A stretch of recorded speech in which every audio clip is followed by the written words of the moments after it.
The message in Nairobi and Kenya is simple. When the youth of this country unite, nothing can go wrong. Sisi kama vijana ndio tulisema tutatimua Secretary General na ODM. Hata itapita miezi mitatu, tulitimua ama hatukutimua? Tulitimua. Sasa sisi kama vijana tumepeana direction. Tumesema kwamba hatuko undecided anymore. Tumeamua kwamba 2027 nani atakuwa rais wetu? William Samoei Ruto. Sasa hiyo mtu yote mwenye anajaribu kucheza na sisi, mtu yote mwenye anajaribu kuleta any divisive narrative, huyo ni mtu mwenye hata prosper. Sisi kama vijana tumeungana Nairobi yote, na hii message tutapeleka Kenya mzima tukisema kwamba hatutatumika tena. Never again will the youth of Kenya be used. Wewe kama unataka kupeleka vijana maandamano, compensate sisi wenye tumeuliwa kwanza.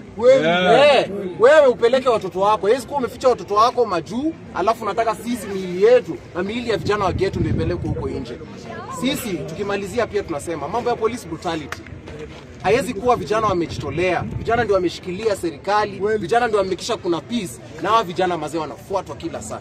Yaani kijana huwezi hata tembea, huwezi weka dread yako, huwezi hata kuwa na kitu yako kidogo bila sunset kujaribu kunini.